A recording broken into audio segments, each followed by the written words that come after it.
పరిశుద్ధ వాక్యములో నుండి దేవుడు మన కొరకై అనుగ్రహించిన బైబిల్ పరిశుద్ధ గ్రంథములో నుండి అపోస్తలుల కార్యములు దేవునికి మహిమ.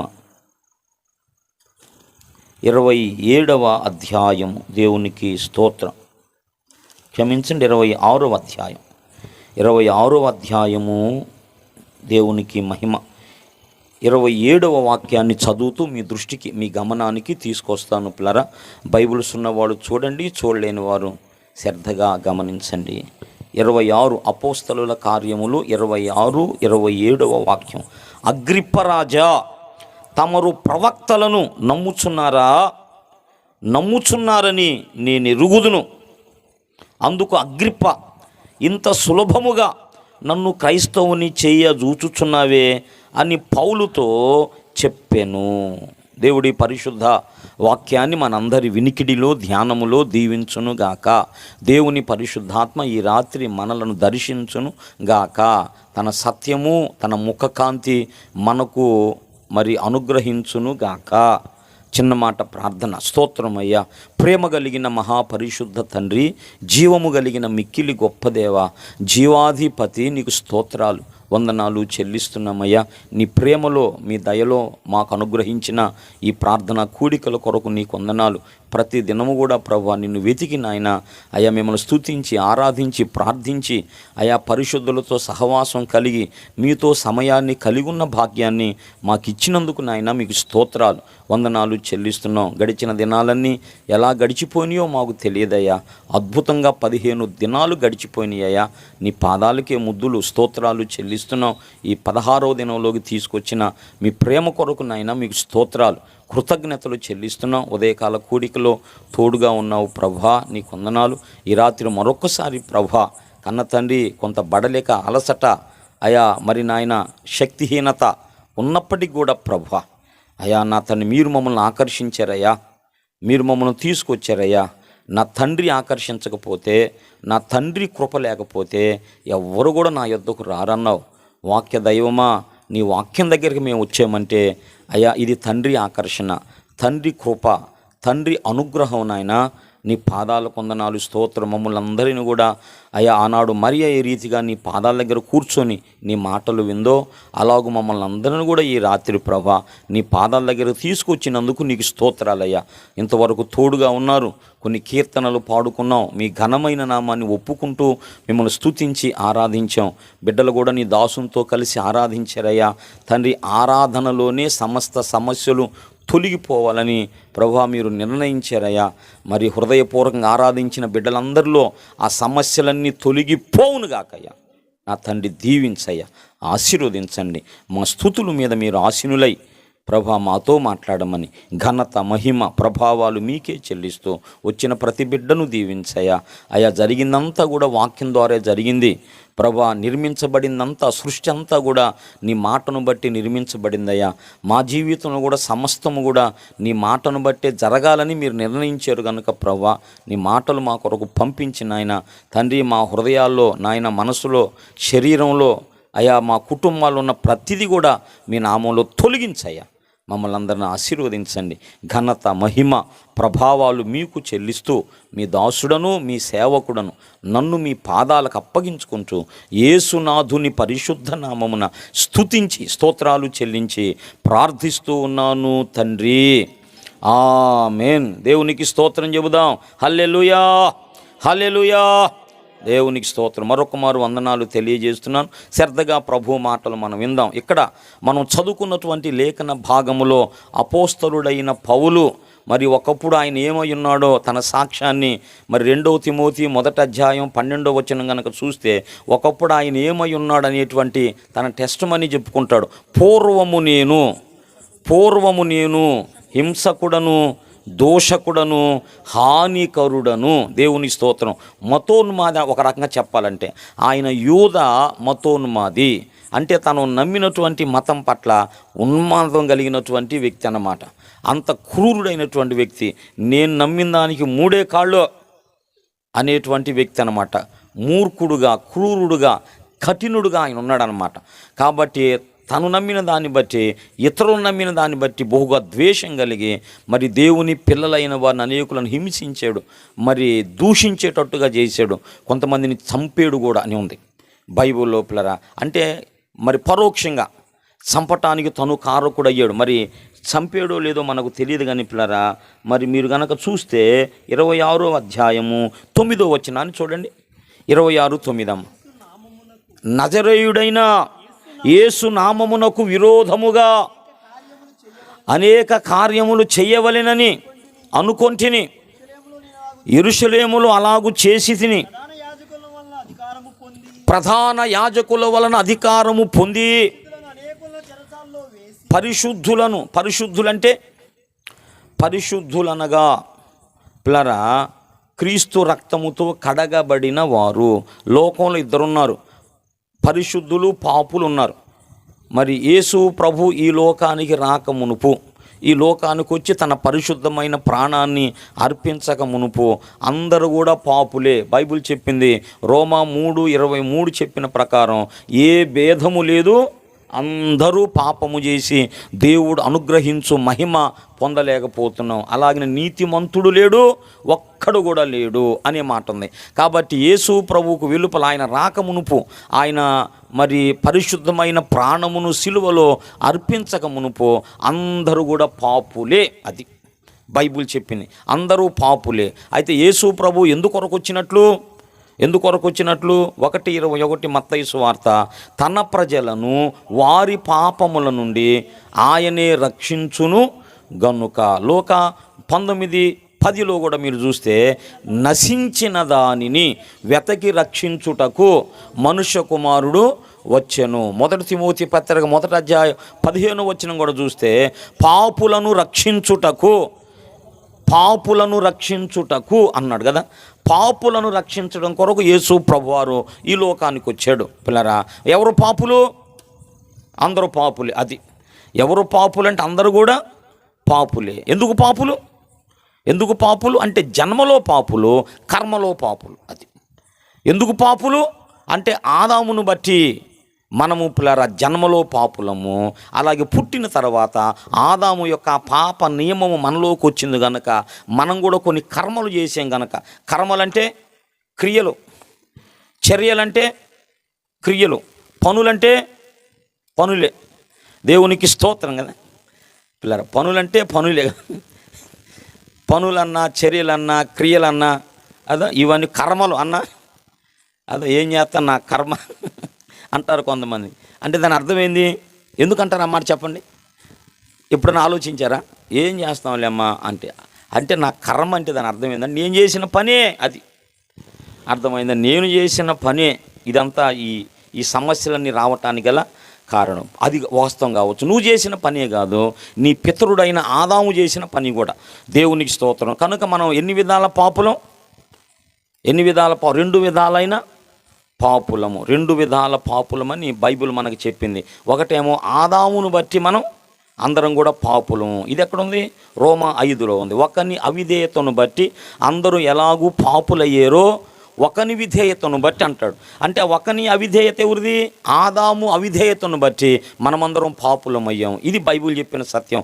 మనము 2 విధాల పాపులము. అది జన్మలో పాపులం, కర్మలో కూడా పాపులమే. ఈ పాపం వల్ల వచ్చు జీతం ఏమిటి? మరణం. ఇది మన చరిత్ర. ఈ పరిస్థితి అంతా కూడా తండ్రి అయిన దేవుడు చూచి ఆయన ఉన్నతమైన ఆలోచనను బట్టి దేవుడు మనల్ని చేసుకున్నాడు. ఉదయకాలం ఈ కూడికల్లో మరొక టాపిక్ చెప్పాలని దేవుడు నన్ను ప్రేరేపించాడు. ఉదయకాలం ఈ సృష్టి, ఈ విశ్వము చేయటం వెనుక దేవుని ఉద్దేశం ఏమిటి అది మనం చెప్పుకోవాలి. మనం ఎందుకు చేశాడు లోకాన్ని దేవుడు? దేవుడు చేసాడని మన విశ్వాసం కదా. లోకాన్ని ఎవరు చేశారు? ఏమా ఎవరు చేశారు? నువ్వు చేశా, నేను కూడా చేయలే కదా. దేవునికే మహిమ కలుగును గాక. సండే స్కూల్లో సండే టీచర్ గారు అడిగిందంట, ఎర్ర సముద్రం ఎవరు చీల్చారు అంటే పిల్లోళ్ళు నేను కదా టీచర్ గారు అన్నాడు. పిల్లరా, ఎవరు చేసిన పాపం ఇది? ఆదాము చేసినట్టు మనం ఎవరూ చేయాలి. ఆదాము చేసినటువంటి పాపాన్ని లోకాన్ని ఎవరు చేశారు అంటే యోహాను సువార్త 1వ అధ్యాయం మన హృదయంలో ఇవన్నీ స్థిరపడి ఉండాలి పిల్లరా. చదవండి ఒకసారి యోహాను సువార్త 1వ అధ్యాయం 10వ వచనం. లోకములో ఆయన ఉండెను. ఎస్, లోకమాయన మూలముగా. అది లోకంలో ఉన్నాడు. ఈ లోకం ఎవరు మూలం కలిగిందంట? దేవుని మూలంగా కలిగింది. అంటే ఈ లోకాన్ని చేసింది ఎవరు?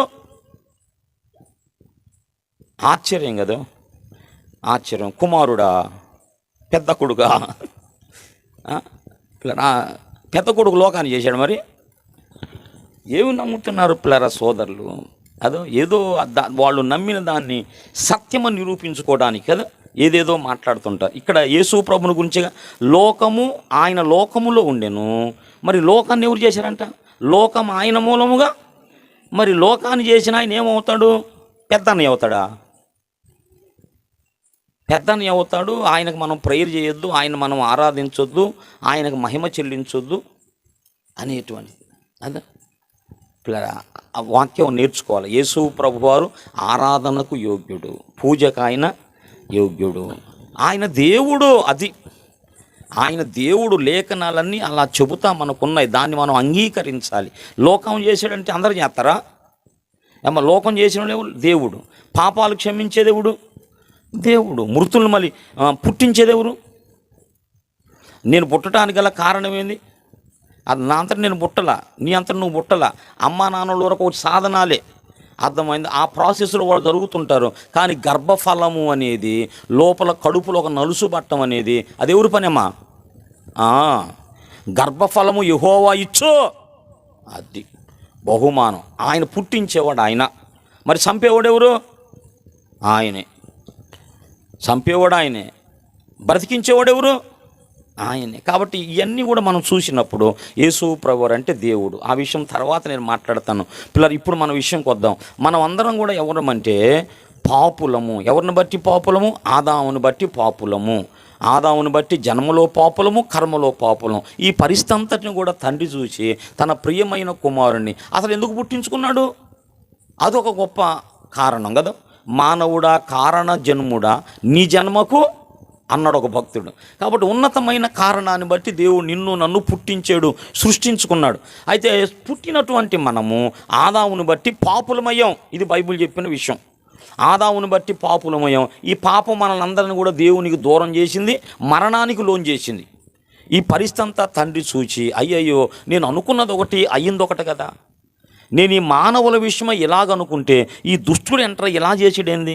నా పిల్లలను నా ప్లాన్లో నుంచి, నా ప్రణాళికలో నుంచి, నా ఉద్దేశాల్లో నుంచి, నా ఆశలలో నుంచి, నా ప్రేమలో నుంచి తొలగించాడేమిటి అంటే ఈ పరిస్థితి ఏమిటి? ఈ పరిస్థితి ఎలా సాల్వ్ అయింది అని పిల్లరా ఆలోచించినప్పుడు ఒక అద్భుతమైన మాట పిల్లరా యెషయా గ్రంథంలో రాయించాడు. అది మీకు చూపించాలని నేను అనుకుంటున్నాను. యెషయా గ్రంథంలోకి రండి ఒకసారి. దేవునికే మహిమ కలుగునుగాక. యెషయా గ్రంథము. దేవునికే స్తోత్రము కలుగునుగాక.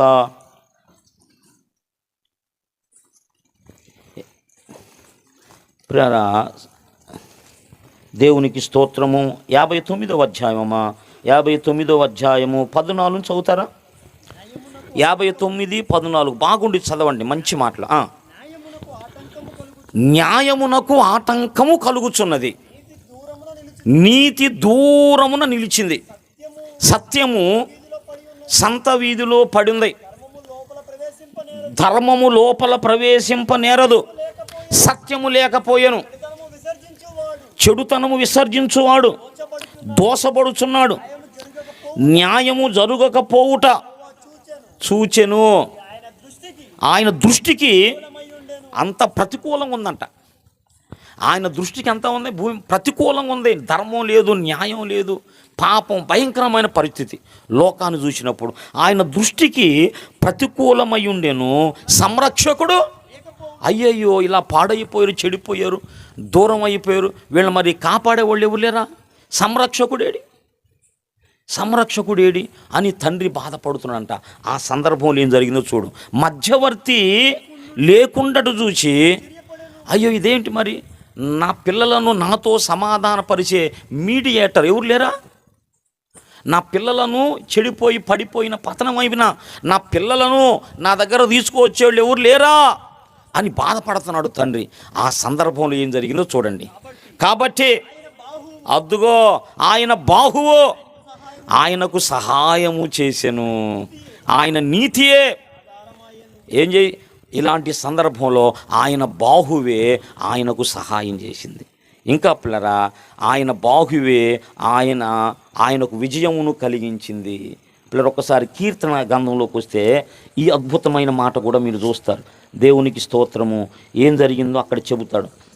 తండ్రి అయిన దేవుడు మరి ఇలాంటి పరిస్థితులు ఉన్నప్పుడు ఆయనకు విజయం చేకూర్చిందంట.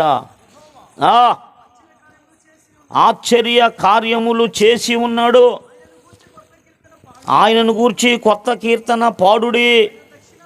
ఆయన దక్షిణ హస్తము ఎవరంట? ఆయన పరిశుద్ధ బాహువు.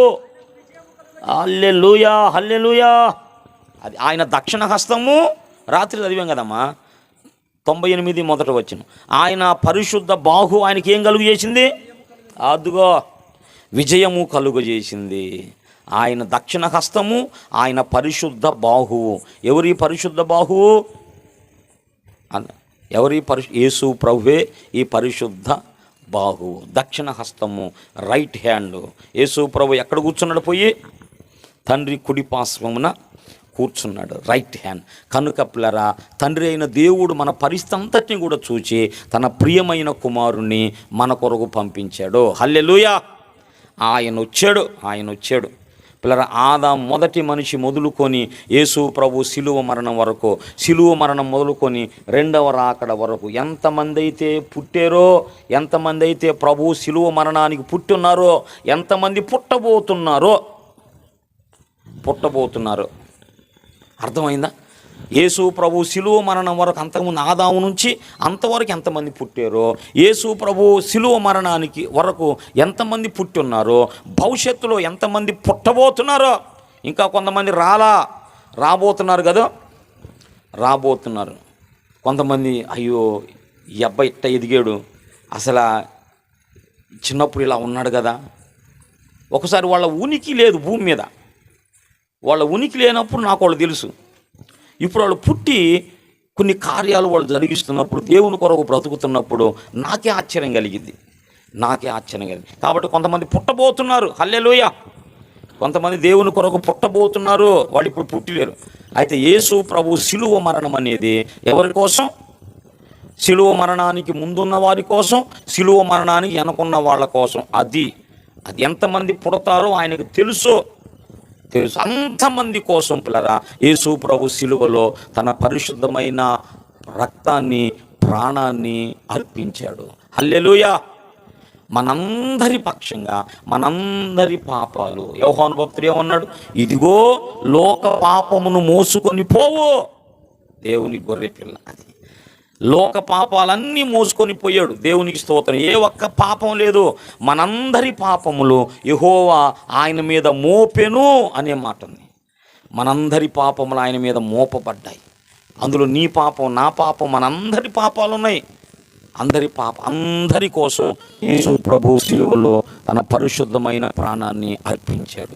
కనుక వినండి పిల్లలు, ఇప్పుడు కనుక ఎవరైతే యేసు ప్రభునందు విశ్వాసం ఉంచుతారో వారి పాపాలు క్షమించబడతాయి. ఎవరైతే మారు మనసు పొంది పాప క్షమాపణ కొరకు మరి బాప్తిస్మాన్ని పొందుతున్నారు,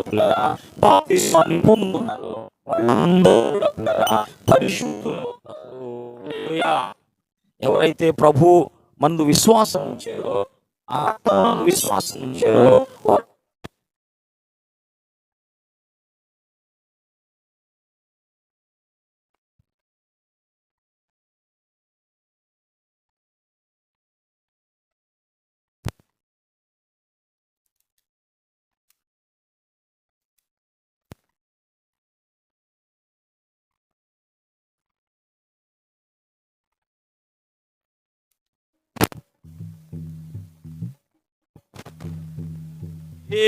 నోళ్లతో స్తుతించినాను, తీర్చలేము ఆరుణమును,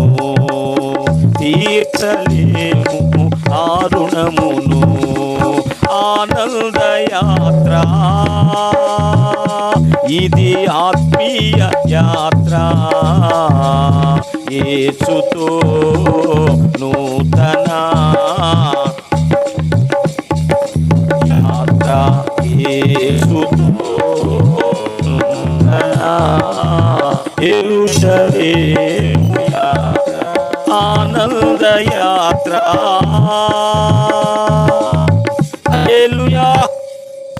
ఎవరైతే యేసు ప్రభువునందు విశ్వాసం ఉంచారో, మా కొరకు బలైపోయిన గొర్రె పిల్ల, నా జీవితం అంతటి కొరకు సిలువలో ప్రాణమిచ్చిన గొర్రె పిల్ల అని నువ్వు విశ్వసించావో, విశ్వసించడాన్ని బట్టి నీ పాపములన్నీ క్షమించబడతాయి. పాపములు క్షమించబడటం మరొక విధంగా అయితే ఏమండోయ్, యేసు ప్రభు ఈ లోకానికి వచ్చి ప్రాణం పెట్టడం అనేది అది అమాయకత్వం అయింది. అర్థమైంది. పాపం మునిగిలైతే పోయిద్దంటగా,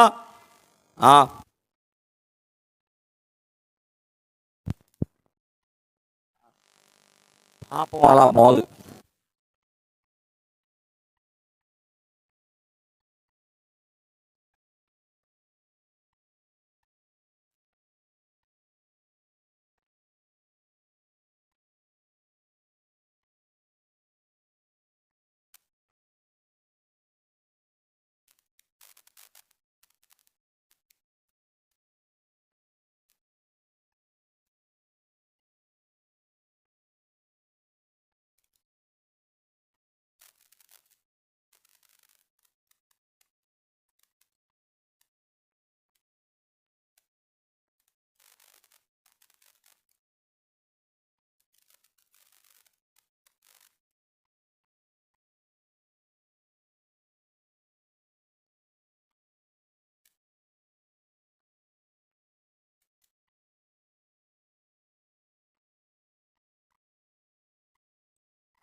నీ నోటితో ఒప్పుకొని దేవుడు మృతులలో నుండి ఆయనను లేపెనని విశ్వసించిన ఎడల అది అప్పుడు సేవ్ అవుతావు, అప్పుడు రక్షణ. మనం అందరం పాపులం పిల్లరా, ఎన్ని విధాలుగా? 2 విధాలుగా, జన్మలోను కర్మలోను పాపులము. అయితే ఎప్పుడైతే మనందరి పక్షంగా ప్రాణమిచ్చిన యేసు ప్రభునందు విశ్వాసం ఉంచుతామో అప్పుడు మనం పరిశుద్ధులం అవుతాము. అంతవరకు పిల్లరా, మీరేమైనా అనండి, అంతవరకు మనము సిన్నర్సే. యేసు ప్రభు దగ్గరకు రానంత వరకు పిల్లరా మనము పాపులమే. రక్తంలో కడగబడనంత వరకు, రక్షణ పొందనంత వరకు పిల్లరా మంచిదే, మనం వస్తూ పోతూ ఉంటాం, మంచి పనులు చేస్తాం. కానీ ఎందుకో రక్షణకు దూరం అవుతాం కదా. చాలామంది హృదయంలో మార్పు వచ్చింది కానీ, పరివర్తనలో మార్పు వచ్చింది కానీ ఎందుకో బాప్తిసం దగ్గరకు రాలేరు కొంతమంది. వాక్యం ద్వారా హృదయం మారిద్ది, అదో బిహేవియర్ కూడా, ప్రవర్తన కూడా మారిద్ది. ఎందుకు? బాప్తిస్మం ఉందంటే వెనక అడుగు వేస్తుంటారు. ఎందుకంటే బాప్తిస్మము పొందుట వలన మనం రక్షణ పొందుతామని పేతురు చెప్పాడు, మన ప్రభువు కూడా చెప్పాడు. మీరు సర్వలోకానికి వెళ్ళండి, సర్వ సృష్టికి సువార్తను ప్రకటించండి, నమ్మి బాప్తిస్మం పొందువాడు రక్షింపబడతాడు. అది రక్షణ, పాప క్షమాపణ. మన పాపాలు క్షమించబడతాయి, మనము పరిశుద్ధులం అవుతాం. ఎవరు కాదన్నా అవునన్నా బైబిల్ చెప్పింది. బైబిల్ ప్రకారం మానవులందరూ 2 రకాలే. కొందరు పాపులు ఉన్నారు, కొందరు పరిశుద్ధులు ఉన్నారు. పాపులంటే యేసు ప్రభు రక్తంలో కడగబడని వారు, పరిశుద్ధులంటే యేసు ప్రభు రక్తములో కడగబడిన వారు. దేవునికి మహిమ కలుగును గాక.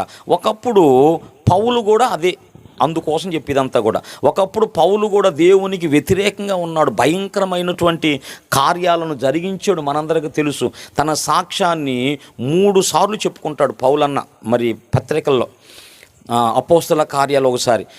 అలాంటి వ్యక్తిని పిల్లరా, దేవుడు ప్రేమ కలిగిన వాడు కదా. ఇక్కడికి మీరు రావటం అనేది దేవుని ప్రేమలో భాగమే, ఇక్కడ కూర్చోవటం అనేది దేవుని ప్రేమలో భాగమే కదా.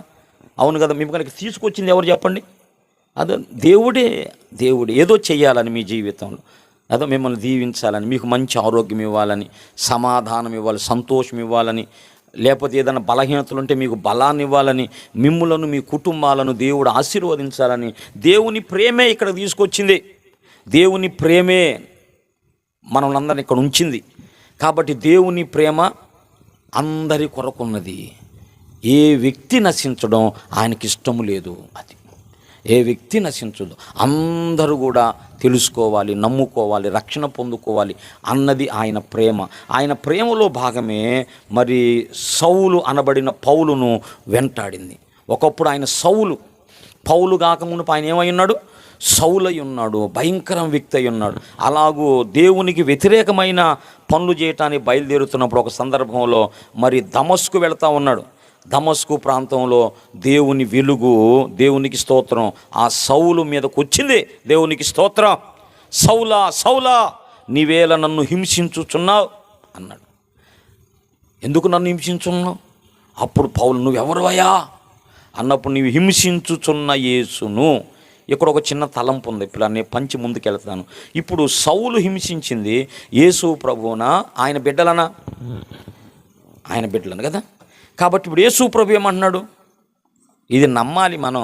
నిన్ను ఒక మాట అంటం అనేది, నిన్ను ముట్టుకోవటం అనేది, అర్థమైంది, నిన్ను అవమానపరచడం అనేది అది చిన్న విషయం అనుకుంటున్నావేంటి? అర్థమైందా? ఇవన్నీ మన పనులు కాదు. నన్ను ఎవరేమన్నారో, నిన్నెవరు అన్నారో, నిన్ను ఎలా గాయపరుస్తున్నారో, నేను ఎలా కించపరుస్తున్నారో, అవమానపరుస్తున్నారో, సమాజంలో నీ పరువుని ఎలా తీయాలనుకుంటున్నారో కదా, అది వాళ్ళకి ఆనందం ఉంది. కొంతమందికి ఇలా జరిగిందంటగా మీకు సంతోషమమ్మా, వాళ్ళకి అలా సంతోషం ఉంది, హ్యాపీగా ఉంది. అది అలా పిల్లరా, అలా ఎవరేమనుకున్నారన్న మన సంబంధం కాదు, దేవునికి అప్పగించేయటమే. అవన్నీ కూడా ఆయన చూసుకుంటాడు. అవన్నీ ఆయన చూసుకుంటాడు. మన పని, మనం చేయవలసిన పని మీద మన దృష్టి మనం ఉంచుకోవటమే. పిల్లరా, నిన్ను అనటం అనేది, నిన్ను గాయపరచడం అనేది, నిన్ను దుఃఖపెట్టడం అనేది అదేందో తెలుసా? దేవుణ్ణే దుఃఖపరిచినట్టు. నిన్ను అవమానపరచడం అంటే ఏందో తెలుసా? దేవుణ్ణి అవమానపరిచినట్టు. నిన్ను నిందించడం అంటే ఏందో తెలుసా? దేవుణ్ణి నిందించడం. తెలుసా మీకు? ఇప్పుడు సౌలు మరి యేసు ప్రభుని హింసిస్తున్నాడా, తన పిల్లల్ని హింసిస్తున్నాడా? పిల్లలను హింసిస్తాడు. అప్పుడు దేవుడు ఏమంటున్నాడు? నన్ను ఎలా హింసించు అంటే, తన పిల్లలను హింసించడం అనేది దేవుణ్ణి హింసించడం, తన పిల్లలను అవమానపరచడం అనేది దేవుణ్ణి అవమానపరచడం, తన పిల్లలను దుఃఖపరచడం అనేది దేవుణ్ణి దుఃఖపరచడం. దేవునికి స్తోత్రం. కృపలను తలంచుచు, కృపలను తలంచుచు ఆయుష్కాలమంతా ప్రభుని కృతజ్ఞతతో స్తుతింతు. ఆయుష్కాలమంతా ప్రభుని కృతజ్ఞతతో స్తుతింతు. కృపలను తలంచుచు మిమ్మును ముట్టినవాడు నా కంటి పాపను. మిమ్మును ముట్టినవాడు నా కంటి పాపను. ముట్టునని సెల విచ్చిన దేవుడు, ముట్టునని సెల విచ్చిన దేవుడు కాశెను గత కాలము, ఇహలో కాశెను గత కాలము. కృపలను తలంచుచు, కృపలను. హల్లెలూయా. నిన్ను ముట్టుకుంటేనంట ఆయన కనుగుడ్డును ముట్టినట్టుగా ఉంచుతాడంట. ఏంది నా బిడ్డను టచ్ చేసావు, ఏంది నా బిడ్డను ముట్టుకున్నావు అని నిన్నంటే తననన్నట్టు లెక్కనమాట. అక్కడ ఉన్న తలంపది. కాబట్టి భయపడొద్దు. వాళ్ళు ఇలాగ అంటున్నారన్నా, వీళ్ళు ఇలాగ అంటున్నారన్నా, వాళ్ళు ఇలా నిందిస్తున్నారు, వీళ్ళు ఇలా నిందిస్తున్నారు అని మనుషుల కొరకు మనం భయపడాల్సిన అవసరం లేదు. అవన్నీ ఆయన చూసుకుంటాడు. పగ తీర్చుట నా పని, అవునా? యుద్ధం చేయుట నా పని, వేద్యమాడుట నా పని, తీర్పు తీర్చుట నా పని. దేవునికి స్తోత్రం. కాబట్టి ఆయన పని, నీ పక్షంగా ఆయన వేద్యమాడతాడు. నీ పక్షంగా ఉన్నవాడు గొప్ప దేవుడు. దిగులెందుకే నా ప్రాణమా, భయమెందుకే నా ప్రాణమా, సర్వోన్నతుడైన తండ్రి నీకుండగా, సర్వశక్తి గల ప్రభువు తోడుండగా, సర్వోన్నతుడైన తండ్రి నీకుండగా, సర్వశక్తి గల ప్రభువు తోడుండగా, దిగులెందుకే నా ప్రాణమా, భయమెందుకే నా ప్రాణమా, నీ పక్షమునున్నవాడు గొప్పవాడు, నీ పక్షముగా వేద్యమాడువాడు, నీ పక్షమునున్నవాడు, నీ పక్షముగా వేద్యమాడువాడు, నీ పక్షముగా తీర్పు తీర్చువాడు, నీ పక్షముగా తీర్పు తీర్చువాడు, నీ పక్షముగా యుద్ధము చేయువాడు, నీ పక్షముగా యుద్ధము చేయువాడు, దిగులెందుకే భయమెందుకే నా ప్రాణమా, దిగులెందుకే నా ప్రాణమా,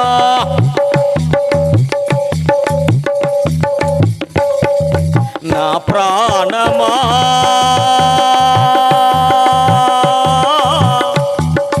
నా ప్రాణమా, నా ప్రాణమా, నా ప్రాణమా, నా ప్రాణమా, నా ప్రాణమా, దిగులెందుకే నా ప్రాణమా, దిగులెందుకమ్మా, సర్వోన్నతుడైన తండ్రిని ఉండగా, సర్వశక్తి గల ప్రభువు. దేవునికి మహిమ కలుగును గాక. పిల్లరా, ఆయన పాదాల మీద పడండి, భయపడొద్దు, దేని కొరకు దిగులు పడొద్దు. అర్థమైంది? మనం చేయాల్సిన పనులు రెండే. అర్థమైంది? నేను ప్రతిదినము కూడా క్షమాపణ అడగని దినం అంటూ లేదు నాకు. క్షమాపణ అడగకుండా నిద్రపోయేది లేదు. అట్లాగని ఏదైనా దోషం ఉంటే ప్రభు దగ్గర ఒప్పుకుందాం. ప్రభువా, తెలుసో తెలియకో నాయన తప్పు చేస్తే క్షమించయ్యా, అయ్యా నన్ను విడిచిపెట్టొద్దయ్యా, నన్ను మర్చిపోవద్దయ్యా, ప్రభువా ఈ ఆపద నుంచి నన్ను తప్పించయ్యా, ఈ సమస్య నుంచి నన్ను ఉడ్డయ్యా అని ప్రార్థన చేసుకోండి. మీ అందరి కొరకు ప్రార్థన చేస్తున్నా. ఈ కూటాలు ముగిసేటప్పుడు కల్లా ఏ విషయంలో మీరు సఫర్ అవుతున్నారో, ఏ విషయంలో బాధపడుతున్నారో ఒక అద్భుతం చేయాలి నా యేసయ్య. అది ఒక అద్భుతం జరగాలి మీ జీవితంలో. ఎట్లా చేస్తాడో తెలియదు, నాకు తెలియదు. భక్తులందరిలో చేసావు కదయ్యా, బైబుల్ ఉందగా, బైబుల్ సాక్ష్యాలు ఉందగా. నేను కూడా నీ పాదాల దగ్గరకు వచ్చా, ఎదుటోళ్ళకి చెప్పలేను కానీ నా సమస్య ఏందో నాకు తెలుసు. నువ్వు వడ్డేస్తే తప్ప బయటపడను. చెప్పుకుంటే వాళ్ళు మనుషులు కదా, మనుషులు పక్కన పోయి చెబుతారు. ఎందుకు చెప్పాలి వాళ్ళకే? నా బాధ, నా సమస్య నీ ఒక్కడికే నా తెలుసు. నీకే చెబుతున్నానయ్యా, నీకే చెబుతున్నాను. కాబట్టి ఆయనకి చెప్పండి, గొప్ప అద్భుత కార్యాలు చేస్తాడు. పాల్గొనండి, ప్రేయర్లో పాల్గొనండి. పిల్లరా, మనమందరం వచ్చి వాళ్ళమే ఆయన పేరిట కూడుకుంటున్నాం. అది ఆయన పేరిట కూడుకుంటున్నాం, ఆయనను స్తుతిస్తున్నాం, ఆయన మాటలే చెప్పుకుంటున్నాం. సొంత మాటలు ఏం చెబుతున్నావా? ఆయన మాటలే చెప్పుకుంటున్నాం కనుక దేవుడు ఇవన్నీ చూస్తున్నాడు పరలోకం నుంచి. వీళ్ళు రావటం పోవటం దేనికోసం, ఇక్కడికి వచ్చి ఏం చేస్తున్నారు చూడలేదా? కాబట్టి తప్పకుండా దేవుడు మిమ్మల్ని ఆశీర్వదిస్తాడు. ఒక అద్భుతం మీ అందరి జీవితంలో జరుగును గాక. దేవునికి స్తోత్రం. కాబట్టి ప్రభువులో మనం అందరం కూడా పిల్లరా, మనం పరిశుద్ధులం, ప్రభువుకు వెలుపల పాపులం, ప్రభువులో మనం పరిశుద్ధులం. కాబట్టి పౌలు ఒకప్పుడు పాపి, భయంకరమైన పాపి, ప్రధాన పాపిని అన్నాడు. అర్థమైందా? ఇంకా తనకంటే ఎవరు పిచ్చి చెప్పుకుంటారని. అర్థమైందా? ఇంకా ఎవరు చెప్పుకోవద్దు, నేనే ప్రధాన నెంబర్ 1 సిన్నర్ అన్నాడే. నువ్వు కాదా? అలా అంటానికి అవకాశం ఇట్లా పౌలు అన్న. నేను కూడా అంటాను, నువ్వు కూడా అంటావు. కానీ అలాగ ఇవ్వటానికి అవకాశం లేకుండా చేస్తున్నాడు పౌలు అన్న. అబ్బెబ్బే, నా తర్వాత ఎవరిని అంటున్నాడు, నెంబర్ 1 సిన్నర్ అంటున్నాడు, పాపుల్లో ప్రధానుడు అని. ఎంత గొప్ప తగ్గింపు! ఆ మాట అనటంలో పిల్లరా ఎంత గొప్ప తగ్గింపు. ఆ మాట ఎవరనొద్దు, ఇక ఎవరన్నా, నేను ఒక్కడిని అనాలి, నేను ఒక్కడిని అనాలి.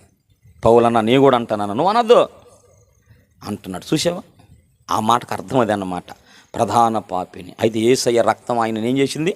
కడిగింది. సందర్భంలో దర్శించాడు. నువ్వు బాప్తిసం పొంది పాపాలు కడిగేసుకో. అపోస్తల కార్యాలు 9వ అధ్యాయం సౌలా సహోదరుడా, తడువు ఎందుకు చేస్తావయ్యా?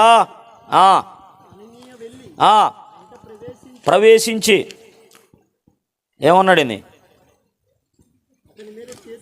అతని మీద చేతులుంచి 22 కూడా చూడు. ఇక్కడ ఒక సాక్ష్యం ఉంది, 22 అధ్యాయం ఇంకో సాక్ష్యం ఉంది. ఇక్కడ కదా చదువు ఏమైంది?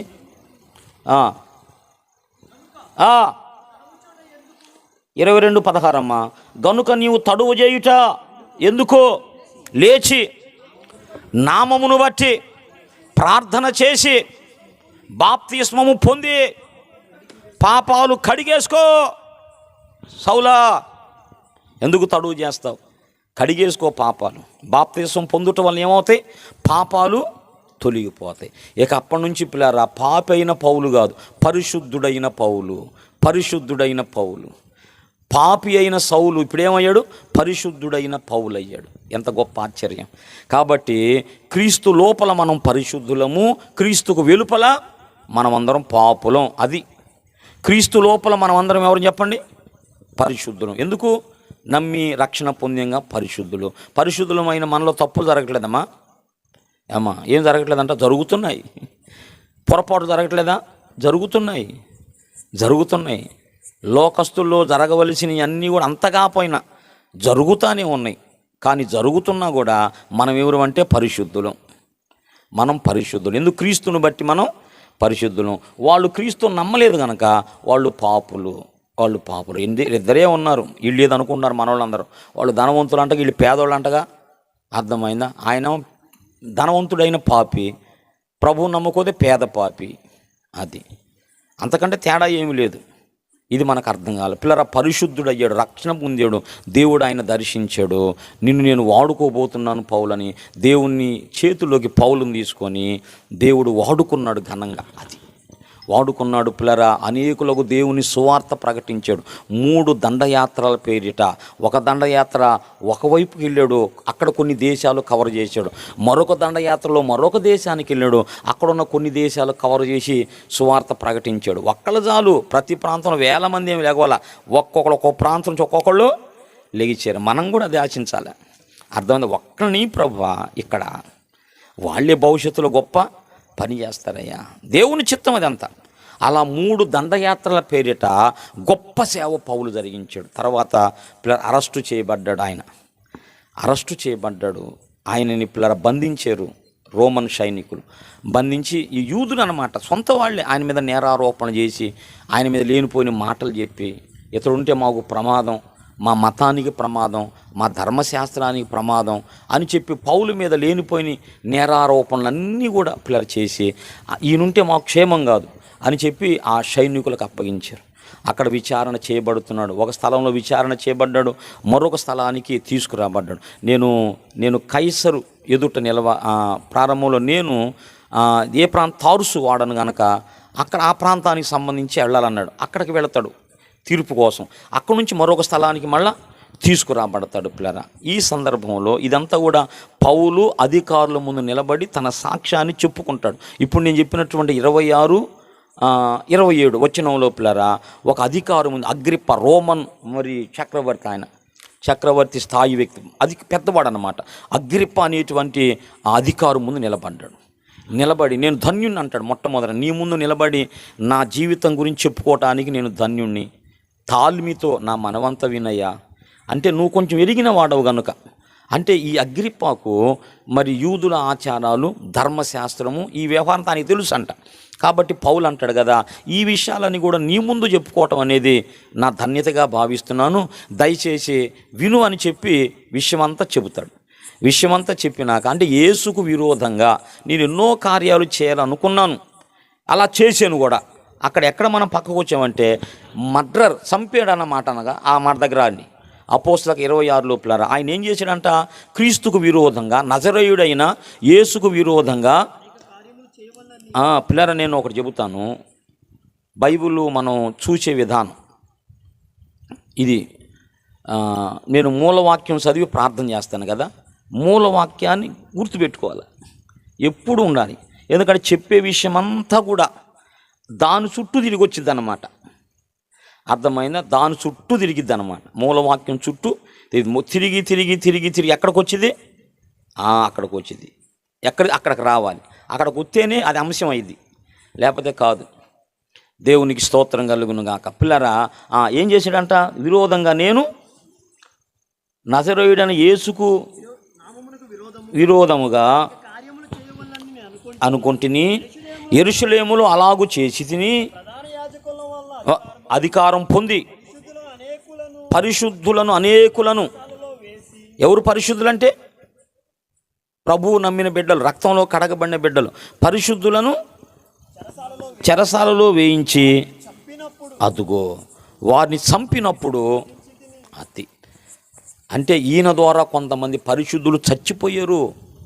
చచ్చిపోవటానికి పరోక్షంగా కానీ ఇంకేమంటారు ప్రత్యక్షంగా కానీ ఈయన కారకుడు అయ్యాడు. పౌలు ప్రత్యక్ష కారకుడు కాకపోయినా పరోక్షంగా క్రైస్తవులను చంపే విషయంలో ఇతడు ఒక కారకుడు అయ్యాడు. చంపినప్పుడు సమ్మతించిన అలాంటి వ్యక్తిని పిల్లరా దేవుడు ఏం చేశాడంట? అలాంటి వ్యక్తిని పిల్లరా ఇప్పుడు చూడండి, 13వ వచనం చూడండి. రాజా, అగ్రిప్ప చెబుతున్నాడు, రాజా మధ్యాహ్నమందు నా చుట్టూను, నాతో కూడా వచ్చిన వారి చుట్టూను ఆకాశములో సూర్య తేజస్సు కంటే మిక్కిలి ప్రకాశమానమైన ఒక వెలుగు, దేవుని స్తోత్రం, వెలుగొచ్చి కొట్టింది సౌలును. ఏమంది?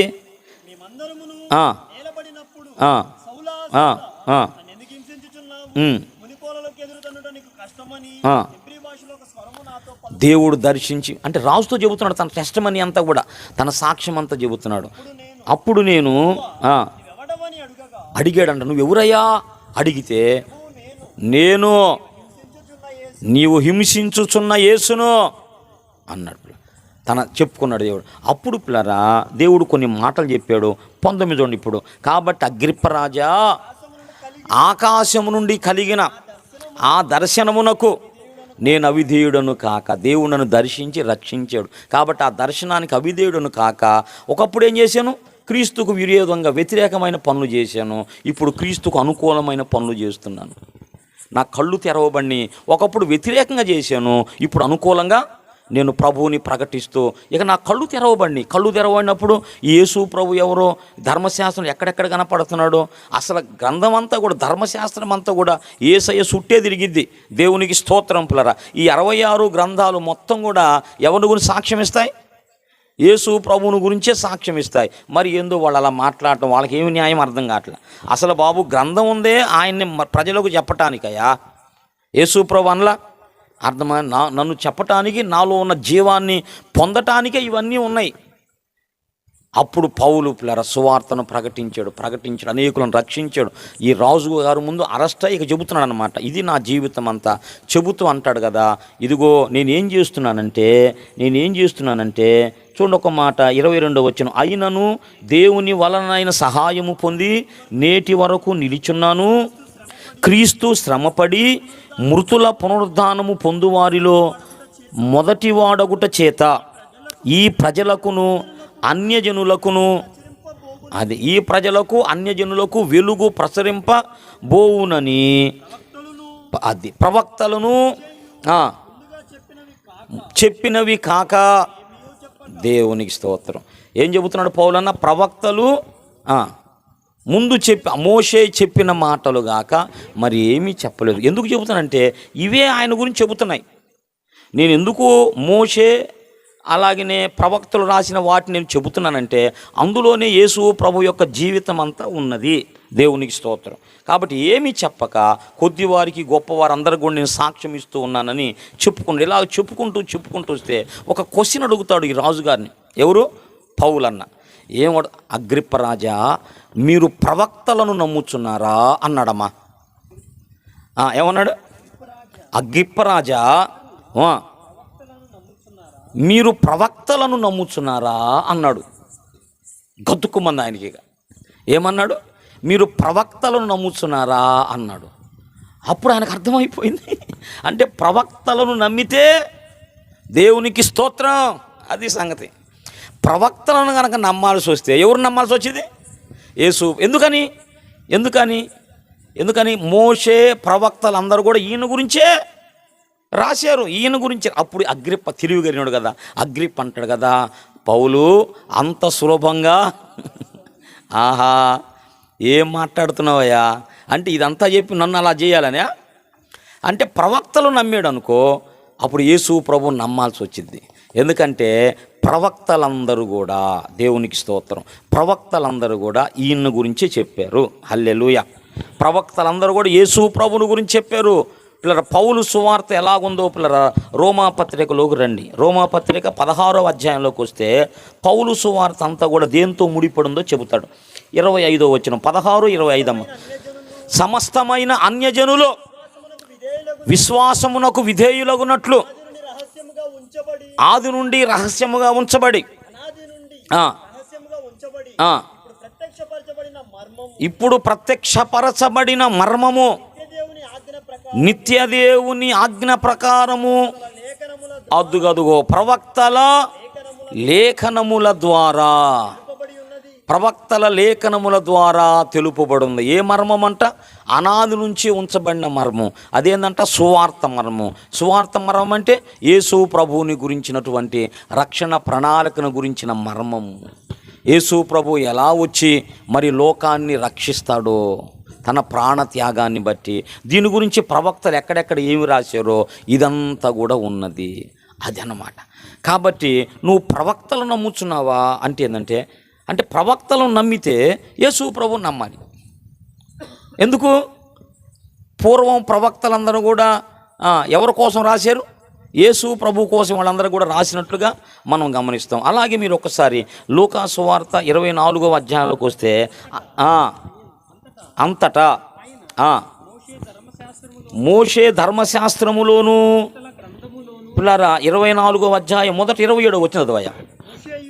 మోషేయు సమస్త ప్రవక్తలను మొదలుకొని లేఖనములన్నిటిలో, ఎక్కడెక్కడంటామా?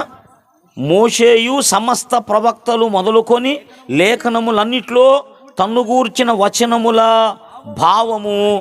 అబ్బా, ధర్మశాస్త్రములో ఎక్కడెక్కడున్నాడు, ప్రవక్తల గ్రంథాల్లో ఎక్కడెక్కడున్నాడు అంటే తన గురించి ఎక్కడెక్కడ రాయబడింది అన్ని విషయాలు కూడా పిల్లరా ఆ వచనములు, ఆ వచనముల భావమంతా కూడా యేసు ప్రభు వారికి చెప్పాడంట.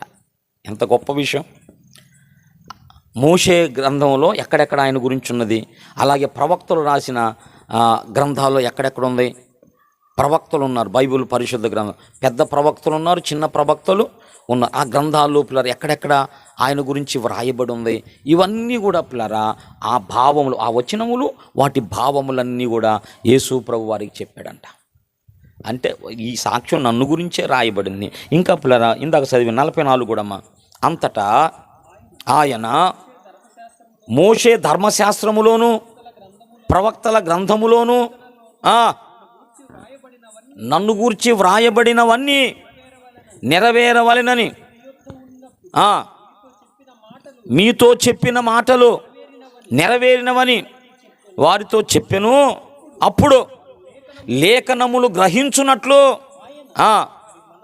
మనస్సును తెరవాలి. లేఖనాలు గ్రహించాలంటే మనసు తెరవబడాలి, మనసు తెరవబడాలి, కన్నులు తెరవబడాలి. నీ ధర్మశాస్త్రంలో ఆశ్చర్యకరమైన సంగతులు చూస్తున్నట్లు నా కన్నులు తెరువయ్యా అన్నాడు. కన్నులు తెరవాలి పిల్లరా. అప్పుడు మనకు అర్థమైంది ప్రభువుని గురించి ఏమేమి మాట్లాడుతున్నారో పిల్లరా. ఎవరో కథను మాట్లాడుతున్నారు, ఏమి మాట్లాడుతున్నాడో, ఏమి లోపల నింపుకున్నాడో తెలియదు. అంత వ్యతిరేకంగా మాట్లాడుతున్నాడు, అంత వ్యతిరేకంగా మాట్లాడుతున్నాడు. కాబట్టి వాళ్ళ కోసం మనం ప్రార్థన చేయాలి. ఇప్పుడు పిల్లరా ఈ రాత్రి నేనేం చెప్పాలనుకున్నాను, పరిశుద్ధాత్మ దేవుడు మరి మనకేం చెప్పాలనుకున్నాడు అంటే, సమయం అయిపోయింది కదా, నువ్వు అనుకునేటప్పుడు కల్లా ఈ 60 అయిందయ్యా. నువ్వేం చెప్పాలో అది టాపిక్ వచ్చేటప్పుడు కల్లా ఇప్పుడు అయింది. మరి ఇప్పుడు మొదలు పెడితే ఇప్పుడుకైంది. దేవునికి స్తోత్రం. ఎప్పటికైనా వదిలే పనే లేదు కదా పిల్లలు. ఈ రాత్రి మరి పరిశుద్ధాత్మ దేవుడు మనకు చెప్పాలనుకున్న విషయం ఏంటంటే యేసు ప్రభువుని గురించి ప్రవక్తలు ఇచ్చిన సాక్ష్యము. ఇది టైటిల్ అన్నమాట. యేసు ప్రభువుని గురించి ప్రవక్తలు ఇచ్చినటువంటి సాక్ష్యము. ప్రవక్తలు ఏమేమి చెప్పారు యేసు ప్రభు గురించి? ఎందుకంటే యేసు ప్రభు జీవితం అంతా ఏం చెప్పండి, ప్రవచన సారము అని మాట ఉంది, లేఖన సారము. అంటే యేసు ప్రభు జీవితం అంతా కూడా దేవుడు ముందు ప్రవక్తల ద్వారా చెప్పించి రాయించి తర్వాత నెరవేర్చాడు. ఇది అద్భుతమైన జీవితం యేసు ప్రభు జీవితం అంటే. అర్థమైందా? ప్రతి వ్యక్తి చరిత్ర ఎట్లా రాయబడి చెప్పండి, వాళ్ళు పుట్టి వాళ్ళు పెరిగి జీవితం ఏదో గొప్ప కార్యాలు చేసినాక అప్పుడు వాళ్ళ శిష్యులందరూ కూర్చొని మన గురువు గారి జీవితం లోకానికి ఎంతో బాగుండిద్ది, దీన్ని మనం జీవిత చరిత్రగా రాసి మనం లోకానికి అందిస్తే ఈ జీవితం ద్వారా కొంతమంది బాగుపడతారని వాళ్ళు పుట్టి బ్రతికి చేసిన కార్యాలన్నీ చనిపోయిన తర్వాత గ్రంథాలుగా రాశారు. అయితే పిల్లరా, యేసు ప్రభు జీవితం అంతా కూడా ఎప్పుడు గ్రంథస్థమైంది? పుట్టక మునిపే. దేవునికి స్తోత్రం. అది పుట్టక మునిపే యేసు ప్రభు ఎక్కడ ఉన్నాడు, ఎక్కడి నుంచి వచ్చాడు, ఎక్కడ పుట్టాడు, ఎవరికి పుట్టాడు, ఎక్కడ పెరిగాడు, ఏం చేశాడు, ఏం చేస్తున్నాడు, ఎలా చచ్చిపోతాడు, ఎలా లెగుస్తాడు, ఇదంతా కూడా అద్భుతం కదా. అద్భుతమా కదా? యేసు ప్రభు పుట్టనే లేదు అసలు. ఆయన ఎవరు?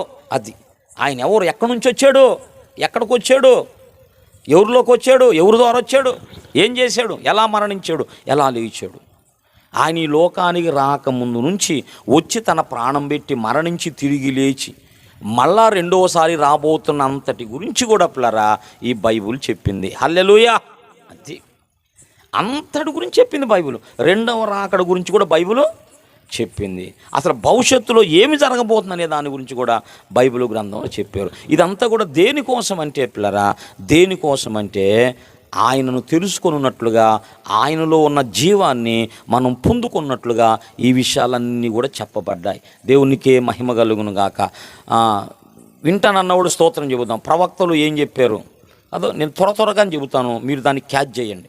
పిల్లరా, యేసు ప్రభు జీవితం అంతా కూడా ఎలాంటిది? ముందు ప్రవక్తలు చెప్పారు. యేసు ప్రభువుని గురించి పూర్వము ప్రవక్తలు ఏమేమి చెప్పారు, అది ఈనాటి అంశం. నిన్నేం చెప్పుకున్నాం? ఎవరు గుర్తుందా? నిన్నేం చెప్పుకున్నావా? ఏందో చెప్పావా చాలా సేపు, ప్రాణం తీసావు, ఏం చెప్పుకున్నావు? అది చాలా ప్రాముఖ్యం అసలు. నిన్న మెసేజ్ అసలు తండ్రి అయిన దేవుడే తన కుమారుడు గురించి ఇచ్చినటువంటి సాక్ష్యం, అది తిరుగులేంది. ఇవన్నీ తిరుగులేని చెప్పారా? బైబిల్ దగ్గరే సరిగా రావాలి. యేసు ప్రభువు గురించి ప్రవక్తలు ఇచ్చినటువంటి సాక్ష్యము ఏమిచ్చారు? మొట్టమొదట పిల్లరా, ప్రవక్తలందరిలో కూడా మరి మొట్టమొదటి వాడు ప్రవచించిన వాడు బైబిల్లో ఆదాము అనుకుంటా. ఆదామును మరి ప్రవక్తగా అనలా, ఆదాముని ప్రవక్తగా అనలా. మొదటి ప్రవక్త హానోకు అన్నారు. బైబిల్ పండితులందరూ కూడా ఎక్కువగా మొదటి ప్రాఫిట్ ఎవరంటే హానోకు అని అన్నారు. ఆదాము కంటే ఆదాము ముందున్నవాడు, కానీ అంటే ఏదో గ్రంథాల్లో ఉందంట ఆదాము కూడా ప్రవక్త అని. అయితే బైబిల్ అలా మనకు చెప్పింది కాదు. హానోకు మొట్టమొదట యేసు ప్రభు గురించి ఏం చెప్పాడు, ఆ రెండవ రాకడ గురించి చెప్పాడు హానోకు. యూదా పత్రికలో, దేవునికి స్తోత్రం కలుగును గాక, మీ అందరికీ తెలుసు యూదా పత్రికలో ఏం చెప్పాడు. హానోకు ఇలా చెప్పాడంట. చదవండి ఒకసారి. దేవునికి మహిమ కలుగును గాక. హల్లెలూయా. 14 ఆదాము మొదలుకొని 7వ వాడైన హానోకు అందరికి తీర్పు తీర్చుటకు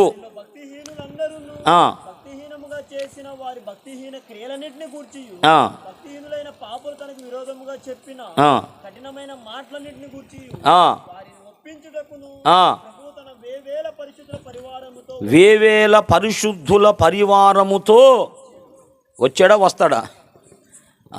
వచ్చేనని ఇక్కడ ఉంది, కానీ అది భవిష్యత్తు అన్నమాట. ప్రవచనం అట్లా ఉండింది. ప్రవచనం అన్ని జరిగిపోయినట్టుంది, కానీ జరగబోతుంది అన్నమాట. అంటే యేసు ప్రభు ఈ భక్తిహీనులందరికీ కూడా తీర్పు తీరుస్తాడు. ఎప్పుడు చెప్పండి? రెండవ రాకడలో. అప్పుడు రెండవ రాకడలో యేసు ప్రభు వేవేల మంది పరిశుద్ధులతో ఆయన ఈ లోకానికి వస్తాడు. ఎందుకంటే విరోధంగా వాళ్ళు చేసిన దేవునికి విరోధంగా. పిల్లలు మీకు అర్థమవుతుందా? ఈ జరిగే ఏర్పాట్లన్నీ కూడా నేను చెప్పాను. ఈ ఉత్సవాలు, ఈ గందరగోళాలు, ఊరేగింపులు, డీజే బాక్సులు, కుంకుమాలు, ఇవన్నీ ఏందనుకుంటున్నారమ్మా? అర్థమైంది. బ్రహ్మాండంగా తాగి అసలు ఏదిటిపోతుందో అర్థం కాకుండా. నాకు బాధ ఒక్కోసారి స్త్రీలు కూడా కామన్ సెన్స్ ఉండదు. బుద్ధి లేనుడు కాకపోతే అరే పురుషులు ఏదో వాళ్ళు ఏదో అన్కంట్రోల్లో వాళ్ళు చేస్తూ వీళ్ళు కూడా ఏంటంటే పండగ వచ్చిందయా మాకేమొచ్చింది, ఆమెడు జుట్టు అంతా విరిగిపోయింది, అంత ఎర్రగా కుంకుమ అది పోసుకుంది పైన, అర్థమైంది. అన్కంట్రోలబుల్గా ఇవన్నీ ఏందనుకున్నారు, ఈ డీజే బాక్సులు గందరగోళాలు, చెవులంతా పగిలిపోటాలు, ఎగరటం, ఇదంతా కూడా దేవునికి విరోధమైన పనులు. తెలుసా మీకు? దేవుని ఎక్కిరించే పనులు అవి. అర్థమంది. రోడ్డు మీద నాకు కోపంగా వచ్చింది, మీరందరూ రోడ్డు మీదకి వచ్చి భలే గురుతున్నారు అట్టుకుందే. పిల్లారా, ఒకటి వచ్చింది ఫేస్బుక్లో, ఒక విగ్రహం ఉంది, అక్కడ ఒక ఆమె ఉంది, గది గదువుతున్నాయా. ఇక ఆయన లోపల ఉండి ఏమిటి అచ్చర్రా బాబు అని ఎగిరా అందులో దూకాడు ఆయన, మౌత్ పట్టుకొని. ఆయన అడుగుతుంది, గదువుతుంది ఆయన్ని, కానీ అంటుంది. చూశాడు ఆయన, కిందకు వచ్చి ఏమిటి అచ్చర్రా బాబు, ఏందిరా కరంబాబు అన్నాడు. ఎగిరి అందులో దూకాడు ఆయన పోయి. ఆయన ఇంకోలా ఏటం కాదు, ఈయన పోయి దూకాడు పోయి. ఏంది ట్యాక్చర్ నాకని. అట్లా ఉంటాయి అన్నమాట. ఇవన్నీ కూడా దేని కొరకంటే దేవుని కుమారునికి వ్యతిరేకమైన పనులు. గుర్తుపెట్టుకోండి. ఎందుకు చేస్తారనుకుంటున్నారు? ఎందుకు సాతాను చేయిస్తారనుకుంటున్నాను? అర్థమైందా? ఒకటి మీట ఒకటి వస్తూ ఉండేది. దానికి పిల్లరా అదే బస్సులు కొన్ని నాన్ స్టాప్ అన్నట్టు, ఇది నాన్ స్టాప్ బస్సు అమ్మా. ఇక్కడ బయలుదేరితే మధ్యలో ఎక్కడ ఆగిద్ది? బోయపాలెం దగ్గరే. అట్లా బస్సులు ఉంటాయి. ఎక్స్ప్రెస్ అంటే ఎక్కడ ఆగదు అనుకో, అట్లా ఎక్స్ప్రెస్ లాగా నాన్ స్టాప్గా పిల్లరా అట్లా వస్తూ ఉంటాయి అన్నమాట.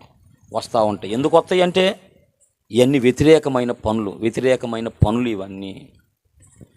అర్థమైందా? దేవుడు వస్తున్నాడు, తీర్పు తీర్చడానికి వస్తున్నాడు. దేవునికి స్తోత్రం. ఆయన రెండోసారి వస్తున్నాడు పిల్లరా. అర్థమైందా? ఆయన తీర్పు తీరుస్తాడు, న్యాయాధిపతిగా వస్తున్నాడు, తీర్పరిగా వస్తున్నాడు. దీని గురించి ఎప్పుడు రాశారు? హానోకు ఎప్పుడో ప్రారంభంలో రాశాడంట. హానోకు ఎప్పుడో రాశాడు. ఇలాగ పిల్లరా, ఇలా మనం ఆలోచిస్తే అబ్రహాము దేవుని గురించి చెబుతాడు.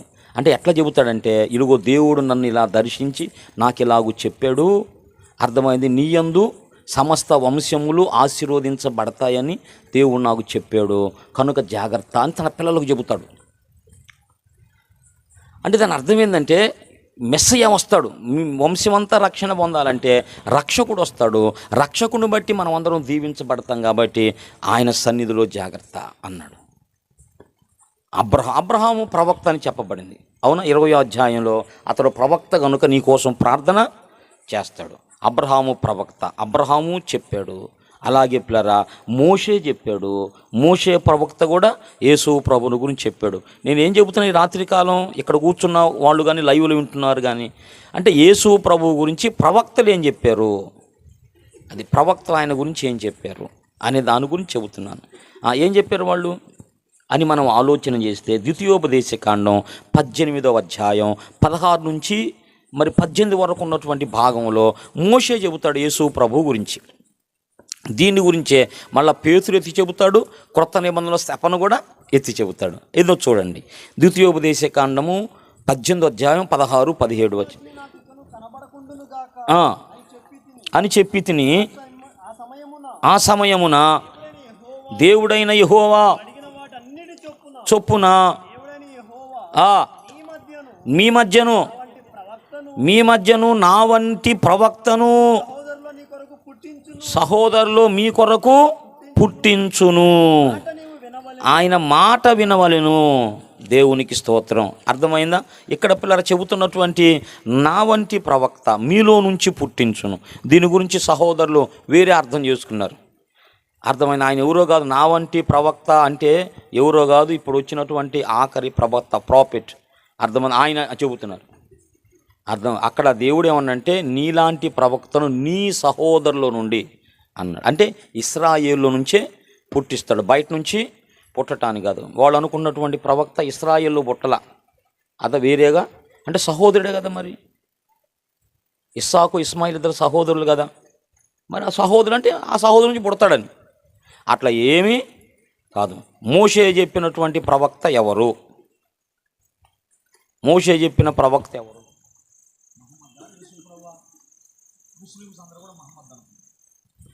కానీ బైబిల్ అట్లా చెప్పలా.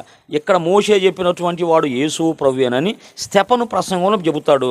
అలాగే పేతురు కూడా చెబుతాడు తన ప్రసంగంలో. మరి లేఖనాలు చూపించడం సమయం అవుతుందన్నట్టుగా నేను భావిస్తాను. చూపించకపోతే వాక్యం మీలో స్థిరపడదు. దేవునికి స్తోత్రం కలుగును గాక. మొదట పేతురు 3వ అధ్యాయం 21వ వచనం చూడండి.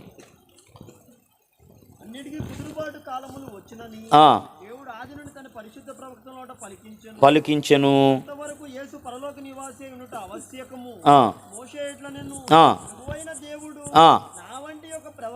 ఇప్పుడు మోషే చెప్పింది ఎవరి గురించి? యేసు ప్రభువుని గురించి. చదవమ్మా.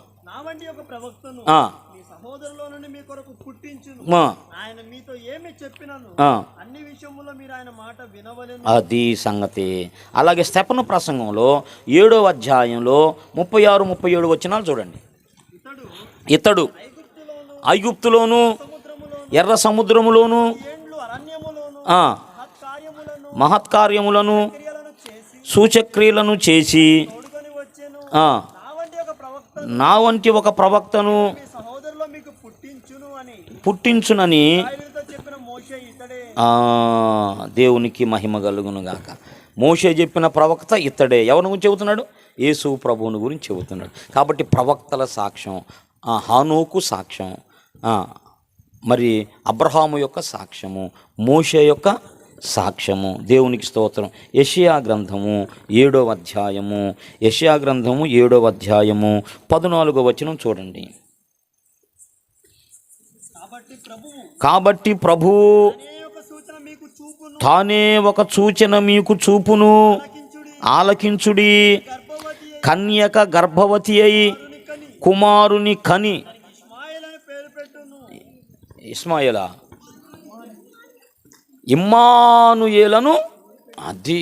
ఇమ్మానుయేలను పేరు పెట్టును. ఏమా చాలు. ఇక్కడ యెషయా ప్రవక్త ప్రవచిస్తున్నాడు. చెప్పండి. హానోకు, అబ్రహాము, మోషే, ఇక్కడ యెషయా ప్రవక్త. అంటే వాళ్ళు కొందరు పిల్లల మేజర్ ప్రాఫిట్స్ అంటారు, మైనర్ ప్రాఫిట్స్ అని 2 రకాల. పెద్ద ప్రవక్తలు, చిన్న ప్రవక్తలు 2 రకాలు చేశారు. ప్రవక్తలందరూ ఎన్ని రకాలు చేశారు? బైబిల్లో 2 రకాలుగా చేశారు. పెద్ద ప్రవక్తలు అంటే ఇర్మియా, యెహెజ్కేలు, దానియేలు, యెషయా. వీళ్ళందరూ పెద్ద ప్రవక్తలు. దానియేలు కూడా పెద్ద ప్రవక్తల కింద వచ్చారు. ఇక చిన్న ప్రవక్తలు అంటే వీళ్ళందరూ వస్తారు. పిల్లల బైబిల్ మనల్ని ప్రేమించాలి, బైబిల్ని ప్రేమించాలి, ప్రేమతో మనం చదువుకోవాలి, ప్రేమతో చదువుకోవాలి. చదువుతున్నప్పుడు ఈ గ్రంథంలో నా ప్రభు ఎక్కడున్నాడు? ఒక బైబిల్ ఉందంట. ఆ బైబిల్ ఏంటంటే యేసు ప్రభువు గురించి ప్రతి గ్రంథంలో ఎక్కడెక్కడ ప్రవక్తలు రాశారు అని ఒక బైబిల్, ప్రత్యేకమైన బైబిల్ అది ఉన్నది. అది కొనుక్కోవచ్చు మీరు. కానీ నేను కొనుక్కోవడానికి ఇష్టపడలేదని. నేను చదవాలి, నేను తెలుసుకోవాలి, నా ప్రభువుని గురించి నేను తెలుసుకోవాలి. ఇప్పుడు అన్ని అవైబుల్కి వచ్చినాయి పిల్లరా. అర్థమైన ప్రసంగాలు బుక్ ఒకటి వచ్చింది, 100 ప్రసంగాలు, 50 ప్రసంగాలు. అది చదువుకుంటే సేవ చేయొచ్చు. తర్వాత బైబిల్లోనే ఒక బైబిల్, ఇన్సెంట్ బైబిల్ ఏదో బైబిల్ ఉంది. ఒక అబ్బాయి నాకు చెప్పాడు, ఒక మాట గురించి మనకు రావాలంటే ఆ మాట మనం చెబితే చాలు, ఆ మాట గురించి బైబిల్ ఎక్కడెక్కడో మొత్తం వస్తాయా.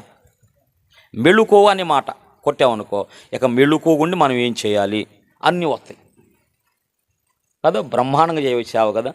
అట్లా దేవుని ఆత్మ ఉండిద్దా కదా. మనం స్టడీ చేయాలి, మనం పోగేసుకోవాలి, మనం తెలుసుకోవాలి. అప్పుడు అన్నమాట. అర్థమైందా? మంచి విషయం మొన్న మహేష్ చెప్పాడు నాకు. అలా వాక్యం ధ్యానించాలి. ఆయన మన పక్షం ఉన్నప్పుడు మనకేం చేస్తాడు, మనం ఆయన పక్షము నుండి మనం ఏం చేయాలి. అవును కదా. మరి 2వ దినవృత్తాంతాల గ్రంథం 16వ అధ్యాయంలో ప్రవక్త అంటాడు. ఆయన అంటాడు కదా, మీరు నా పక్షపు వారైన యెహోవా యెహోవా మీ పక్షపు. అట్లా మనం వాక్యాన్ని అలా పక్కన బుక్కు పెట్టుకోవాలి. పక్కన బుక్కు పెట్టుకొని మనం ధ్యానించుకుంటా ఈ మాట ఇంకో చోట ఎక్కడ ఉంది, ఈ మాట ఇంకో చోట ఎక్కడ. దేవుడు నా పక్షా నుండి ఏం చేస్తాడు? నా పక్షా నుండి పోరాడతాడు. నా పక్షము నుండి దావీదేమన్నాడు, తీర్పు ఆయన నా పక్షము నుండి యుద్ధం చేస్తాడు. నేను తరము నిన్నో అంటాడు, నా పక్షము. ఇప్పుడు మనం ఆయన పక్షం ఉంటే మనం ఏం చేయాలి అని కొన్ని మాటలుండి. ఎలుహు అంటాడు కదా, దేవుని పక్షముగా నేను మాట్లాడవలసి ఉన్నది. మనం దేవుని పక్షంగా ఉండి మనం ఏం చేయాలి?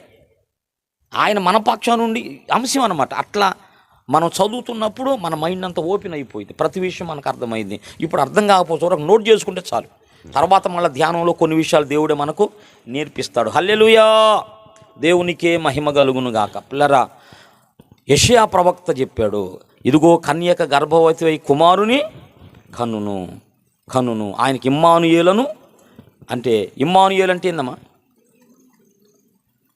దేవుడు అంటే యెషయా యేసు ప్రభుని ఎవరుగా పరిచయం చేస్తున్నాడు మనకి? దేవునిగానేగా. ఆయనకి ఏం పేరు పెట్టబడింది అంటే ఇమ్మానుయేలు అని పేరు పెట్టబడింది. ఆ మాటకు అర్థం ఏంటంటే మనకు తోడై ఉన్న దేవుడు. దేవుడు దేవుడు ఈ మాట అర్థం కావట్లేదు మీకు? అక్కడే చెబుతాడు 9:6లో కూడా చూడండి.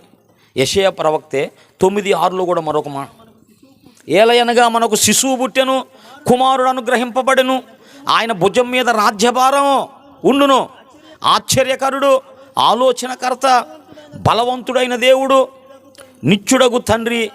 చాలు, బలవంతుడైన దేవుడు. ఎవరి గురించిన మాట ఇది? యేసు ప్రభుని గురించి మాట కదా. మరి ఏంటయ్యా మీరు చెప్పేది? నాకు అర్థం కాదు. అసలు ఎక్కడో చూపించమండి. ఒక ఆయన అందరిని పిచ్చోళ్ళని చేస్తున్నాడు, ఎవరు మిరియాల గోళ్ళు ఉంటాడు ఆయన అంటాడు, అసలు ఎక్కడుందో చూపించమంటున్నాడు. అయ్యా యేసు ప్రభు దేవుడని ఎక్కడుందో చూపించమంటున్నాడు. ఓరే నాయన, అట్లా జరిగింది కదా, అట్లా నింపాడనమాట మరొక జ్ఞానంతో. బైబిల్ చెప్పింది. ఇంకా చాలా విషయాలు ఉన్నాయి. యెషయా ప్రవక్త, దేవునికి స్తోత్రం. ఇంకా పిల్లల దానియేలు ప్రవక్త. దానియేలు ఏం చెప్పాడు? 9వ అధ్యాయం, దానియేలు గ్రంథము 9వ అధ్యాయంలోకి రండి. దేవునికే మహిమ కలుగును గాక. దానియేలు 9వ అధ్యాయము, దేవునికి 25వ వచనమమ్మ. యెరూషలేమును మరలా కట్టించవచ్చునని ఆజ్ఞ బయలుదేరినది, సమయం మొదలుకొని అభిషిక్తుడగు అధిపతి వచ్చు వరకు. అభిషిక్తుడగు అధిపతి వస్తాడు. అభిషిక్తుడు అన్న దగ్గర ఒక నంబర్ వేసి కింద ఫుట్ నోట్లో ఎవరంట? మెస్సియా. ఇప్పుడు యోహాను 4లోకి రండి. అయ్యా క్రీస్తు అనబడిన మెస్సియా వస్తాడయ్యా, ఆయన వచ్చినప్పుడు మాకు అన్నీ తెలుస్తాయ్యా. ఆ స్త్రీ ఆయనతో, క్రీస్తు అనబడిన మెస్సియా వచ్చునని ఎరుగుదును, ఆయన వచ్చినప్పుడు మాకు సమస్తం తెలుస్తాయి చెప్పగా యేసు. చూశారా? అంటే దానియేలు ద్వారా చెప్పబడిన అభిషిక్తుడు ఎవరు? మెస్సియా. మెస్సియా ఎవరు? యేసు ప్రభువే. అంటే దానియేలు యేసు ప్రభువు గురించి మాట్లాడాడు, రాశాడు. యెషయా యేసు ప్రభువు గురించి మాట్లాడి రాశాడు. ఇంకా పైకి రండి. ఇంకెవరు రాశారు? హానోకు రాశాడా రెండవ రాకడ గురించి? అబ్రహాము చెప్పాడా? మోషే చెప్పాడా? పిల్లరా ఇంకా చూడండి పిల్లరా, దావీదు కూడా పిల్లర ప్రవక్తే. మీకు తెలుసా? దావీదు ప్రవక్త అని ఎక్కడ ఉంది మనకి? అపోస్తుల కార్యాలు 13లో ఉన్నది కదయ్యా. అది కావాలి మనకి. దావీదు ప్రవక్త అని మనకు అర్థమైతే అప్పుడు ఆయన గురించి చెప్పుకుందాం, లేకపోతే మనకు అనవసరం ఆయన గురించి చెప్పుకోవటం. దేవునికి స్తోత్రం కలుగును గాక.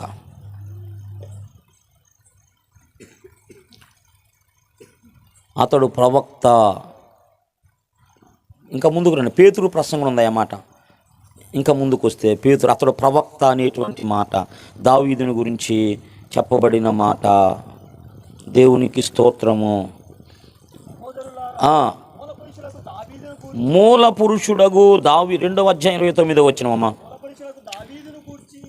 అపోస్తుల కార్యాలు 2వ అధ్యాయం 29వ వచనం. మాట్లాడవచ్చును, అతడు సమాధి చేయబడెను, అతడి సమాధి నేటి వరకు మన మధ్య ఉన్నది. ఎవరంట? దావీదు ప్రవక్త. అది సంగతి. దావీదు ప్రవక్త. మరి ప్రవక్తలందరూ కూడా ప్రవచించారు అన్నాడు కదా, మరి దావీదు కూడా చెప్పాడా? యేసు ప్రభు గురించి చెప్పే ఉంటాడు ఎక్కడో. చూడండి ఇప్పుడు పిల్లరా, సమూయేలు 2వ గ్రంథము 23. సమూయేలు 2వ గ్రంథం 23, దేవునికి స్తోత్రం. 3వ వచనమమ్మ. ఇశ్రాయేలీల దేవుడు అమ్మా సెలవిచ్చుచున్నాడు, ఇశ్రాయేలీలకు ఆశ్రయదుర్గమగువాడు నా ద్వారా మాట్లాడుచున్నాడు. అదుగదుగో మనుషుల నేలు ఒకడు పుట్టును, అతడు నీతిమంతుడై దేవుని యందు భయభక్తులు కలిగి ఏలును. ఉదయకాలపు సూర్యోదయ కాంతి వలెను, అబ్బా సూర్యుని వలెను. అది మనుషుల నేలు ఒకడు పుట్టును. దేవునికి స్తోత్రం కదా. మనుషుల నేలు ఒకడు పుట్టును. ఎవరు ఈ ఏలే? ఆయన ఎవరు? ఇప్పుడు ఇంతవరకు యేసు ప్రభు అన్నమాట. ఇదే మాట మరలా మీకా 5:2 చూడండి. బెత్లెహేము ఎఫ్రతా, యూదావారి కుటుంబములలో నువ్వు స్వల్ప గ్రామమైనను ఏలువాడు. దేవునికి స్తోత్రం. ఎవరంటామా? ఏలువాడు. ఏలువాడు, ఏలినవాడా అంటారు రోమన్ క్యాథలిక్స్. ఏలినవాడా అంటారు. ఏలినవాడు మమ్మల్ని ఏలువాడు అని. ఎవరంట ఈయన? ప్రభు అయిన క్రీస్తు. దేవునికి స్తోత్రం. అక్కడ దావీదు చెప్పినటువంటి వ్యక్తి, ఇక్కడ మీకా చెప్పిన వ్యక్తి ఎవరయ్యా?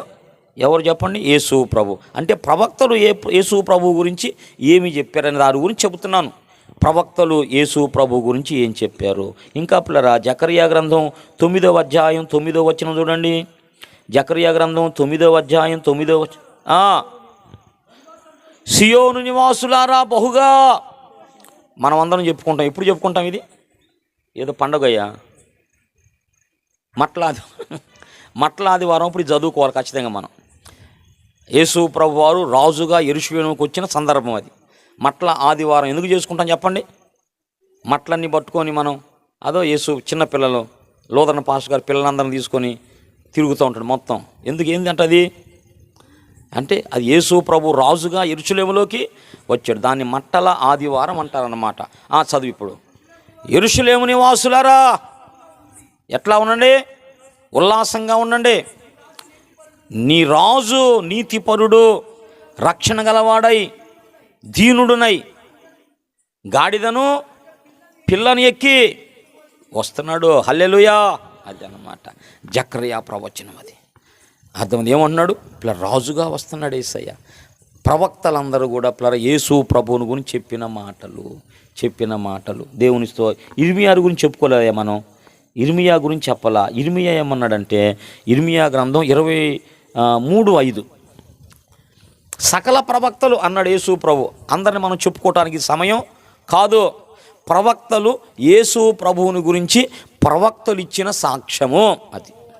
యెహోవా ఇలాగ ఆజ్ఞ ఇచ్చుచున్నాడు, రాబో దినములలో నేను దావీదునకు నీతు చిగురును పుట్టించెదను. ఈ చిగురు ఎవరంటే అతడు రాజై పరిపాలన చేస్తాడు. చదువమ్మా. అతడు వివేకముగా నడుచుకొనుచు కార్యము జరిగించును, భూమి మీద నీతి న్యాయమును జరిగిస్తాడు. అతని దినములలో యూదా రక్షణ పొందును. అది ఎవరు ఈ నీతి చిగురంటే? ప్రభు అయిన క్రీస్తు. హల్లెలూయా. ఎవరు ఈ నీతి చిగురంటే? ప్రభు అయిన క్రీస్తు. పిల్లరా, మరి ఇంకొక మాట చెప్పుకోకపోతే మరి ఈ సంపూర్ణం కాదు. మరి పాత నిబంధనలో చివరి గ్రంథం ఏది? మలాకి. మలాకి.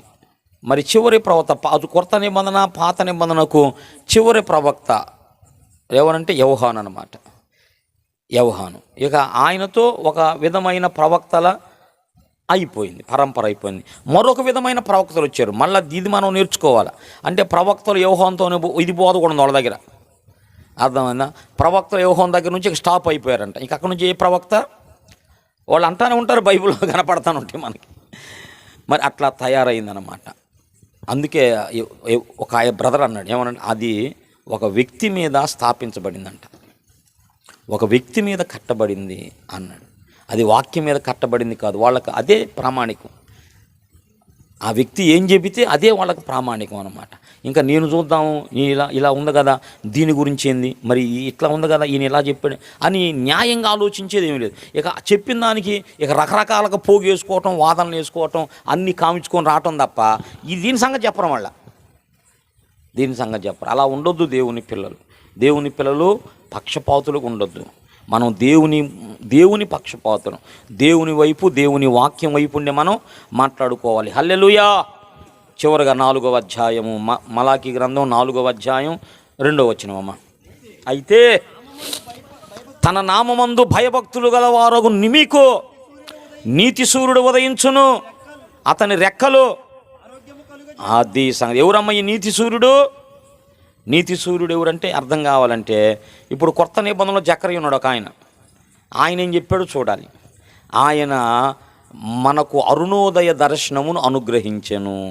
మన మీద ప్రేమను బట్టి, మహావాత్సల్యమును బట్టి ఆయన పైనుండి మనకు అరుణోదయ దర్శనమును అనుగ్రహించెను. అంటే అరుణోదయ దర్శనము ఎప్పుడు ఇచ్చాడంట? యేసు ప్రభు. అంతకుముందు అరుణోదయం రాలేదా? అసలు సూర్యుడు ఎప్పటి నుంచి స్టార్ట్ అయ్యాడమ్మా? సూర్యుడు ఎప్పటి నుంచి ఉదయిస్తున్నాడు, అస్తమిస్తున్నాడు? మనకు తెలిసి కొన్ని వేల సంవత్సరాల క్రితం నుంచే. యేసు ప్రభు 4వ దినమున అన్నాడు కదా, 4వ దినమున సూర్యుడిని చేశాడు. అప్పటి నుంచి సూర్యుడు ఉదయిస్తున్నాడు, అస్తమిస్తున్నాడు, ఉదయిస్తున్నాడు, అస్తమిస్తున్నాడు. ఇప్పుడు 4000 సంవత్సరాలు అయినాక, అవును కదా, యేసు ప్రభు ఎప్పటి వాడు చెప్పండి? క్రీస్తు శకం 2000 కదా, 2025 అనుకుంటున్నాం. అంతకుముందు ఎన్ని వేలు అయిపోయినాయి? 4000 అయిపోయినాయి కదమ్మా. అంటే పండితులు ఏమన్నారంటే, ఆదాము నుంచి ఇప్పటి వరకు, మరి ఆదాము నుంచి యేసు ప్రభు వరకు 4000 సంవత్సరాలు, యేసు ప్రభు దగ్గర నుంచి ఇప్పటి వరకు 2000 సంవత్సరాలు. మొత్తం మానవుని జీవితం ఎంత అంటే, మానవుడు ఇప్పటికి సృష్టించబడి ఎన్ని వేల సంవత్సరాలు అవుతుంది? 6000 ఏండ్ల మానవ చరిత్ర. భూమి చరిత్ర కాదు, మానవుని సృష్టించిన చరిత్ర ఇది. ఇంకా కొంతమంది దాన్ని తప్పు అంటున్నారు, ఒప్పు అంటున్నారు. అయితే మనం ఆలోచించవలసిందే ఉన్నది పిల్లరా. మరి అప్పటి నుంచి సూర్యుడు ఉదయిస్తున్నాడు చెప్పి ప్రార్థన చేస్తానమ్మా. ఒకసారి స్తోత్రం చెప్పండి, ఇంకోసారి చెప్పండి. ఇక ఓపిక లేదయ్యా పిల్లరా. ఇది చెప్పి నేను ప్రార్థన చేస్తాను, ఎందుకంటే మలాకి దగ్గరకు వచ్చాం. ఇప్పుడు కొత్త నిబంధన జకర్యా దగ్గరకు వచ్చాం. జకర్యా అయిపోయింది. ఇక దేవునికి స్తోత్రం. పిల్లరా, ఇప్పుడు ఏం జరిగింది? అప్పటి నుంచి సూర్యుడు ఉదయిస్తున్నాడు, అస్తమిస్తున్నాడు కదా. మరి యేసు ప్రభు పుట్టినాక జకర్యా మీదకి ఆత్మ వచ్చింది కదా. ఎప్పుడైతే పిల్లరా ఆ పేరు రాశాడో, యోహాను అనే పేరు రాశాడో, ఆయన నాలుక సడలిందంట. సడిలి మళ్ళా ప్రవచించాడు. జకర్యా మీదకు దేవుని ఆత్మ వచ్చింది. దేవుని ఆత్మ వచ్చినప్పుడు ఒక పాట పాడాడమ్మా, ఒక ప్రవచించాడు అనమాట. దాన్నే భక్తులు ఎవరో పాటగా రాశారు. ఇశ్రాయేలీ యుల దేవుండే ఎంతో స్తుతి నొందునుగాక, ఇశ్రాయేలీ యుల దేవుండే ఎంతో స్తుతి నొందునుగాక, ఆశ్రితులౌ తన జనులకు దర్శన ఆత్మ విమోచన కలిగించే, ఇశ్రాయేలీ యుల దేవుండే ఎంతో స్తుతి నొందునుగాక, మరియును సమాధాన సరళిలో మనమిక నడువము చీకటిలో, మరియును సమాధాన సరళిలో మనమిక నడువం చీకటిలో, మరణ ఛాయలో నుండిన వారికి, మరణ ఛాయలో నుండిన వారికి అరుణోదయ దర్శనమిచ్చే, అరుణోదయ దర్శనమిచ్చే, ఇశ్రాయేలీ యుల దేవుండే ఎంతో స్తుతి నొందునుగాక, జనక పుత్రాత్మ దేవునికిలలో ఘనత మహిమ కల్గునుగాక. ఎవరంట? ముగ్గురు. జనక పుత్రాత్మ దేవునికిలలో ఘనత మహిమ కల్గునుగాక. మనమిప్పుడెప్పుడు తనరినట్లు యుగ ములకును తనరారునుగామే. మనకిప్పుడెప్పుడు తనరినట్లు యుగ ములకును తనరారునుగామే. ఇశ్రాయేలీయుల దేవుండే ఎంతో స్తుతి నొందునుగాక. ఏమన్నాడు? మనమిక మరియు సమాధాన సరళిలో, అంటే మనం ఇక సమాధాన సంబంధమైన విషయాల్లో ఉంటాము. ఇక ఎప్పటికీ మనం చీకట్లోకి వెళ్ళాం. ఎందుకంటే చీకట్లో మనం ఉండకుండా ఉండడానికి తండ్రి అయిన దేవుడు ఏం చేశాడంటే అరుణోదయ దర్శనాన్ని మనకి ఇచ్చాడంట. అరుణోదయం అంటే సూర్యోదయము. సూర్యుడికి మరో పేరేంది? అరుణోదయము. యాతిథ్యుడు, రవి, భాస్కరుడు. సూర్యునికి ఇన్ని పేర్లు ఉన్నాయి.